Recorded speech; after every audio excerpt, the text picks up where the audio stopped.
Everyone, welcome back.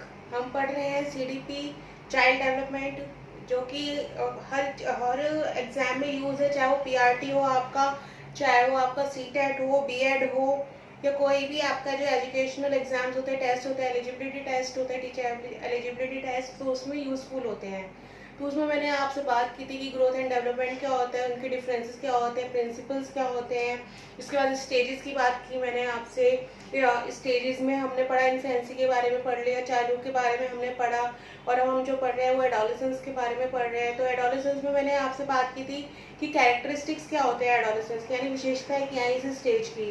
और उसके बाद मैंने आपसे शेयर किया था कि फिजिकल डेवलपमेंट क्या होता है, जो एडोलेसेंस होता है उसमें फिजिकल डेवलपमेंट किस तरीके से होता है ना, कि शारीरिक विकास जो हो रहा है वो किस तरीके से हो रहा है, किस प्रकार से हो रहा है। तो मैंने आपके साथ डिस्कस किया था।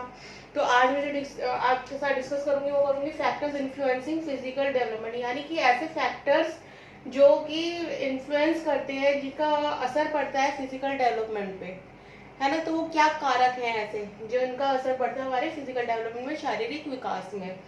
तो उसी के बारे में आगे पढ़ूंगी। और उससे पहले मैं कहना चाहूंगी कि वीडियो को लाइक सब्सक्राइब ज़रूर करें और वीडियो को शेयर करें। देखिए, जो मैंने आप इसमें हमारे कारक हैं फैक्टर्स इन्फ्लुएंसिंग फिजिकल डेवलपमेंट, तो वो क्या होते हैं, कि किस किस चीज़ का असर पड़ता है, तो वो हमें पढ़ना है इसमें। तो क्या होता है इसमें, सबसे पहला जो असर होता है इन्वायरमेंट। इन्वायरमेंट का देखिए, इन्वायरमेंट और हेरिडिटी ऐसा है कि उसका असर हर, चाहे आपका इंटेलेक्चुअल आपका डेवलपमेंट हो, चाहे वो आपका फिजिकल डेवलपमेंट हो, तो उसमें हर एक में उसका असर पड़ता ही पड़ता है।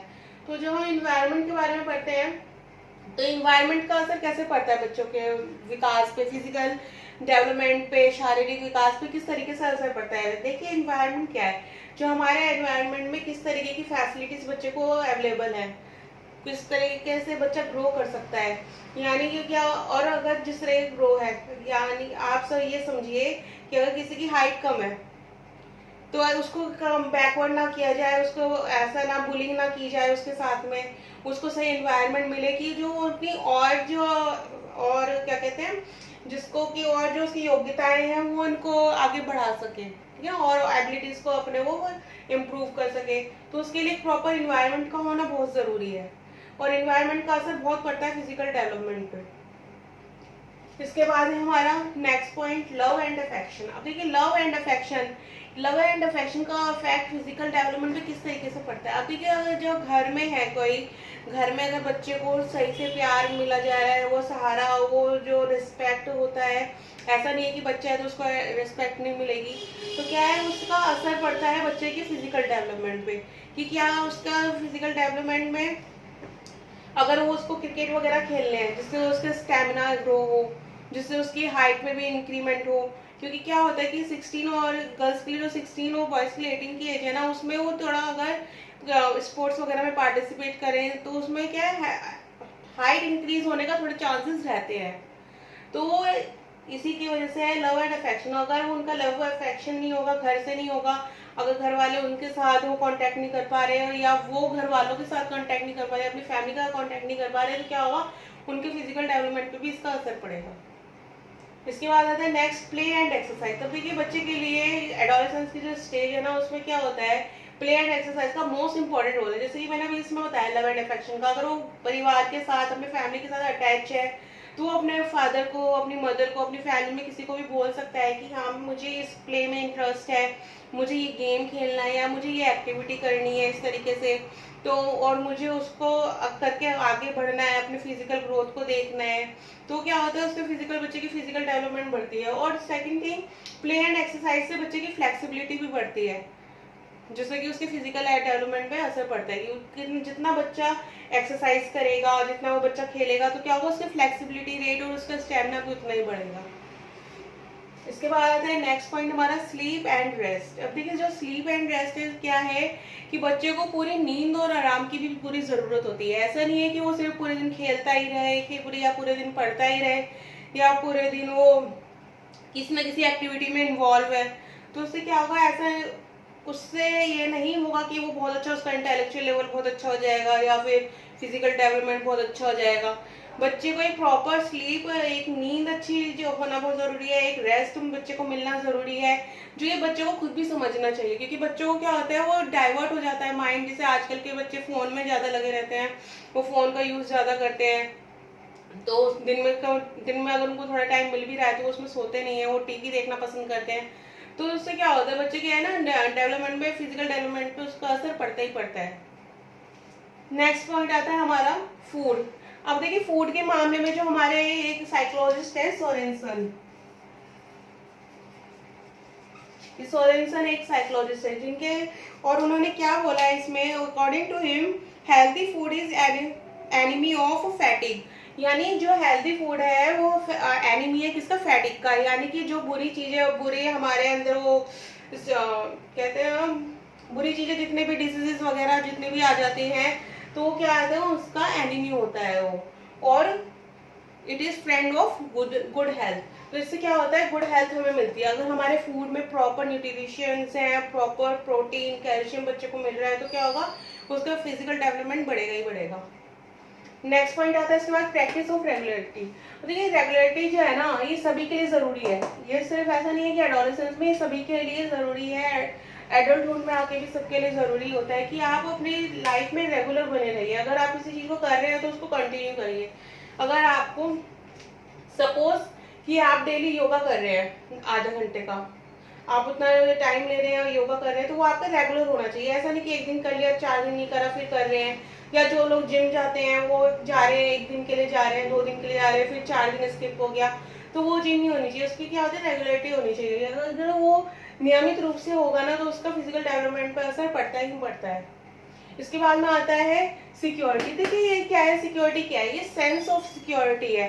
सेंस ऑफ सिक्योरिटी क्या होता है कि बच्चे के अंदर वो सिक्योरिटी की भावना है कि हाँ, अगर मैं कुछ कर रहा हूँ तो मेरे पेरेंट्स मेरे साथ में है, या मेरा सपोर्ट करेंगे, और अगर मैं कुछ गलत कर रहा हूँ तो वो मेरा सपोर्ट नहीं करेंगे, तो मैं वो गलत चीज़ भी ना करूँ। तो ये बच्चे के अंदर सिक्योरिटी की भावना रहती है। तो इससे क्या होता है, उसका फिजिकल डेवलपमेंट पर असर पड़ता ही पड़ता है। क्योंकि अगर आपने समटाइम्स देखा होगा तो बच्चे बुरी आदतों में पड़ जाते हैं, वो कुछ भी नशा वगैरह जैसे कुछ भी करने लगते हैं, और किसी की बुरी आदत में पड़ गए, तो इसलिए होता है क्योंकि उनको सेंस ऑफ सिक्योरिटी नहीं है, उन्हें अपने घर वालों पे भरोसा नहीं है, अपनी फैमिली पे भरोसा नहीं है, तो वो इसलिए गलत चीज़ों में पड़ जाते हैं। तो बच्चों के अंदर सिक्योरिटी की भावना होनी बहुत ज़रूरी है। Next point is heredity. अब देखिए हेरिडिटी क्या होता है, हेरिडिटी जो है ना एक मोस्ट इंपॉर्टेंट पॉइंट है। ये जो मैंने आपको जैसे पहले भी डिस्कस किया है, जीन से रिलेटेड है। जो मदर वॉर्म में होता है बच्चा, तो तभी से वो हेरिडिटी पॉइंट इन्वॉल्व होता है। अगर बच्चा उस पॉइंट में नहीं होगा, हेरिडिटी पॉइंट में, इसमें जो बच्चा मदर वॉर्म में होता है ना, तो उसका असर, क्योंकि जीन से बच्चे के अंदर जैसे होते हैं ना, वैसे ही वो ग्रोथ करता है। अगर पेरेंट्स की हाइट कम है तो देखने के लिए हमें यही देखने के लिए मिलता है कि बच्चे की भी हाइट कम जा रही है, और अगर पेरेंट्स की हाइट ज्यादा है तो बच्चे की हाइट ज्यादा हो रही है, तो वो क्या है, हेरिडिटी का असर पड़ रहा है, तो जिसका असर किस पे, फिजिकल डेवलपमेंट पे है। नेक्स्ट पॉइंट हमारा सोशल रिचुअल्स। सोशल रिचुअल्स क्या होते हैं कि जो हमारे ट्रेडिशंस होते हैं, जो हमारे वर्चुअल रिचुअल्स चलते आ रहे हैं फैमिली में, तो उनका असर भी बच्चे की फिजिकल डेवलपमेंट पे होता है, क्योंकि बच्चे के शारीरिक और मानसिक विकास दोनों पे होता है उसका असर, कि किस तरीके से वो अगर घर में सब सुबह योगा कर रहे हैं तो उसका आदत बनी हुई है कि सब योगा कर रहे हैं, और अगर घर में सब पूजा कर रहे हैं सुबह, तो उसकी हैबिट बनी हुई है कि वो सबके साथ वो डेली पूजा ही कर रहा है उस टाइम पे। ये एक्सरसाइज कर रहे हैं तो एक्सरसाइज कर रहे हैं, तो ये क्या सोशल रिचुअल्स है। और जो हमारे सोशल रिचुअल्स को हम धार्मिक पॉइंट से भी लेते हैं कि अगर हम किसी भी रिचुअल में इन्वॉल्व है, धार्मिक पॉइंट से किसी भी उसमें इन्वॉल्व है, तो उसका भी फिजिकल डेवलपमेंट पे असर पड़ता ही पड़ता है। 10th पॉइंट हमारा economic condition of the family. तो ये इकोनॉमिक कंडीशन ये जो होती है ना फैमिली को, बहुत ज़्यादा इंपॉर्टेंट होती है, क्योंकि अगर फैमिली के पास इकोनॉमिक स्टेटस अच्छा नहीं है तो बच्चे की ग्रोथ में, फिजिकल ग्रोथ में असर पड़ता है। क्यों? क्योंकि उसको अच्छा फूड नहीं मिल पाएगा, अच्छा एनवायरनमेंट नहीं मिल पाएगा, है ना, ठीक से सपोर्ट नहीं मिल पाएगा, उसको सिक्योरिटी की भावना नहीं होगी, तो ये सारी चीज़ें इन्वॉल्व हो जाएंगी। इकोनॉमिक कंडीशन होना बहुत ज़रूरी है बच्चे के अंदर। तभी जो, अगर इकोनॉमिक कंडीशन अच्छी होगी ना फैमिली के अंदर, तो बच्चे का जो फिजिकल डेवलपमेंट है वो भी अच्छा होगा, उसको प्रॉपर फूड मिलेगा, एनवायरनमेंट मिलेगा, प्यार मिलेगा, वो प्रॉपर रूप से किसी भी प्ले में पार्टिसिपेट कर सकता है, प्रॉपर उसको रेस्ट मिलेगा। तो ये सारी चीज़ें किस पे इफेक्ट करती हैं, इस पर करती हैं। तो हर एक, ये ऐसा नहीं है कि कोई भी एक पॉइंट इसमें से हम छोड़ सकते हैं, ये सारे, क्योंकि एनवायरनमेंट जितना ज़रूरी है, हेरिडिटी भी उतनी ज़रूरी है, लव एंड अफेक्शन जितना ज़रूरी है उतना सिक्योरिटी भी ज़रूरी है। ऐसा नहीं कि लव अफेक्शन तो है बट सिक्योरिटी की भावना नहीं है बच्चे में। ये सारे पॉइंट्स बहुत ज़रूरी हैं और ये सारे पॉइंट्स ऐसे हैं जो फिजिकल डेवलपमेंट पे असर डालते हैं और उसको इन्फ्लुएंस करते हैं। तो ये सारे पॉइंट्स हमारे को पढ़ने के लिए होते हैं कि क्या फैक्टर्स इसके फिजिकल डेवलपमेंट पे होते हैं, फिजिकल डेवलपमेंट के होते हैं, और ये एडोलेसेंस के मैंने आपको बताए हैं। नेक्स्ट पॉइंट में मैं आपसे शेयर करूँगी कि क्या नेक्स्ट आपको मैं इंटेलेक्चुअल लेवल आपसे नेक्स्ट उसमें शेयर करूंगी कि इंटेलेक्चुअल लेवल किस तरीके से बच्चे का ग्रोथ क्या होता है इंटेलेक्चुअल लेवल, और किस तरीके के फैक्टर्स उसमें होते हैं, किस तरीके की एजुकेशन होती है। तो ये नेक्स्ट पॉइंट में नेक्स्ट उसमें पढ़ेंगे हम। Thank you. और वीडियो को लाइक शेयर ज़रूर करें, सब्सक्राइब करें और इसको आप पढ़ते रहिए, कंटिन्यू करते रहिए क्योंकि ये आपके लिए बहुत बेनिफिशियल है। थैंक यू, धन्यवाद।